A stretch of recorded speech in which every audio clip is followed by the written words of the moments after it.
కేసీఆర్ గారి నాయకత్వం ఉద్యమంలో కానీ అదేవిధంగా పరిపాలనలో కానీ ఏదైతే ఒక చెరగని ముద్ర వేసిందో దాన్ని మళ్ళీ గుర్తు చేసుకుంటూ అక్కడి నుంచి స్ఫూర్తి పొంది మళ్ళొక్కసారి రెండు జాతీయ పార్టీలకు బుద్ధి చెప్పే విధంగా కదం తొక్కుతాం.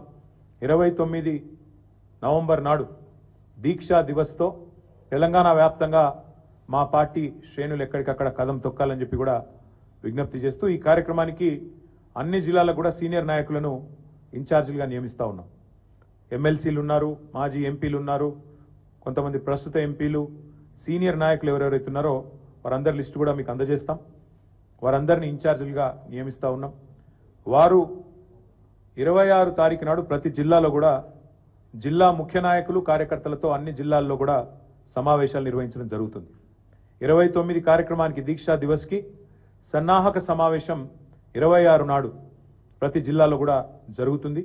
దాని తదనంతరం 27, 28 కార్యక్రమాలు కూడా చేసుకొని 29 నాడు దీక్షా దివస్ని ఘనంగా నిర్వహించబోతా ఉన్నాం. ఎక్కడైతే కేసీఆర్ గారు అల్టిమేట్గా తన దీక్షను ఫలవంతం చేసి ఆనాడు తెలంగాణ ప్రజల దశాబ్దాల కోరిక అయిన తెలంగాణ రాష్ట్రాన్ని సాధించడంతో డిసెంబర్ 9 నాడు ముగించారు. ఆ రోజు డిసెంబర్ 9 నాడు మేడ్చల్లో తెలంగాణ తల్లి విగ్రహావిష్కరణతో డిసెంబర్ 9 నాడు ఘనంగా దీక్షా దివస్ నవంబర్ 29, డిసెంబర్ 9 నాడు తెలంగాణ తల్లి విగ్రహావిష్కరణ మేడ్చల్లో మా పార్టీ మొత్తం పాల్గొని బ్రహ్మాండంగా ఈ 11 రోజుల దీక్షను ఎంత ఘనంగానైతే ఆనాడు కేసీఆర్ గారు ఒక ప్రకటన సాధించి విజయవంతంగా ముగించారు, అదే స్థాయిలో మరి డిసెంబర్ 9 నాడు ఉత్సవాలు జరుపుకుంటూ తెలంగాణ తల్లికి ప్రణమిల్లుతూ మేమందరం కూడా ఆ రోజు డిసెంబర్ 9ను కూడా ఘనంగా మేడ్చల్లో జరుపుకుంటాం. అందులో మా పార్టీ నాయకత్వం మొత్తం కూడా పాల్గొంటుంది. ఎమ్మెల్యేలు, ఎమ్మెల్సీలు, ఎంపీలు అందరూ కూడా మేము మేడ్చల్లో ఆ రోజు తెలంగాణ తల్లికి నివాళులర్పించి కేసీఆర్ గారి దీక్ష ఫలవంతమైన రోజును యాద్ చేసుకుంటాం. ఈ ఇన్ఛార్జీలుగా ఎవరెవరినైతే నియమించినాము పెద్దలు చాలామంది ఉన్నారు. 33 జిల్లాలకు 33 మంది నియమించుకున్నాం. అవన్నీ కూడా మీకు వెంటనే ఇప్పుడు మీకు వాట్సాప్లో అదర్వైజ్ రిలీజ్ చేయడం జరుగుతుంది.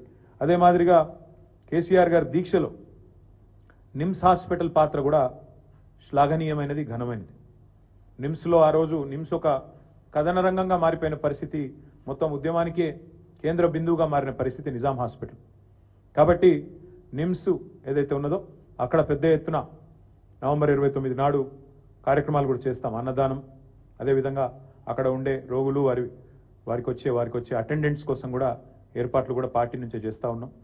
ఈ దీక్షా దివస్ అదేవిధంగా డిసెంబర్ 9 నాడు తెలంగాణ తల్లి విగ్రహావిష్కరణ మేడ్చల్ రెండు కార్యక్రమాలు కూడా విజయవంతం చేయాల్సిందిగా మా గులాబీ కుటుంబ సభ్యులందరికీ పేరు పేరున మా సీనియర్ నాయకత్వం మొత్తానికి పిలుపునిస్తూ 26 నాడు జిల్లాలలో సన్నాహక సమావేశాలు, హైదరాబాద్ సమావేశం ఇక్కడే తెలంగాణ భవన్లో జరుగుతుంది. మా అందరూ కూడా నాయకులందరం కూడా పాల్గొంటాం. అదే మాదిరిగా ప్రతి జిల్లాలో కూడా జరుగుతుంది. 29 నాడు ఘనంగా దీక్షా దివస్ని నిర్వహిస్తాం. మీడియా కూడా దయచేసి ఆనాటి జ్ఞాపకాలు మీ దగ్గర కూడా చాలా ఉంటాయి. 15 ఏళ్ల కిందట, ఎందుకంటే మీరు చాలామంది బీట్ రిపోర్టర్స్ ఉండే ఆనాడు కవర్ చేసిన వాళ్ళు కూడా ఉన్నారు. మీరు కూడా తప్పకుండా ఆనాటి ఉద్యమ స్ఫూర్తి, ఉద్యమ జ్ఞాపకాలను మళ్ళొక్కసారి ప్రజల దృష్టికి తీసుకొచ్చే విధంగా సహకరించాలని చెప్పి కూడా కోరుతూ మీ అందరికి కూడా ధన్యవాదాలు, నమస్కారం. లేదు బ్రదర్, ఇదంతా కూడా పార్టీగా, ఎందుకంటే కేసీఆర్ గారి దీక్ష నుంచే కదా, కేసీఆర్ కదిలిన తర్వాతనే కదా మొత్తం తెలంగాణ సమాజం కదిలింది, మొత్తం తెలంగాణ రాజకీయ వ్యవస్థ, భారత రాజకీయ వ్యవస్థ కదిలింది. కాబట్టి సార్ పాల్గొన్నారు. మేము పార్టీగా మేము సార్కు ధన్యవాదాలు చెప్తూ అదేవిధంగా ఓవరాల్గా తెలంగాణ సమాజం మొత్తం కూడా కలిపి వాళ్ళని మోటివేట్ చేసే విధంగా ముందుకు పోతాం. ఇక నేను నిన్ననే చెప్పినా మళ్ళీ ఎందుకు, ఇక నిన్ననే చెప్పినా మళ్ళీ వద్దు.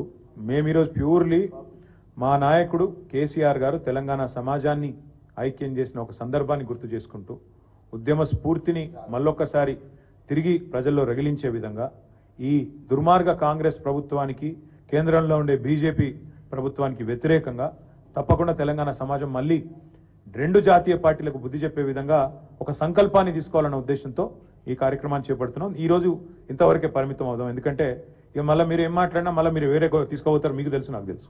Thank you. ఇక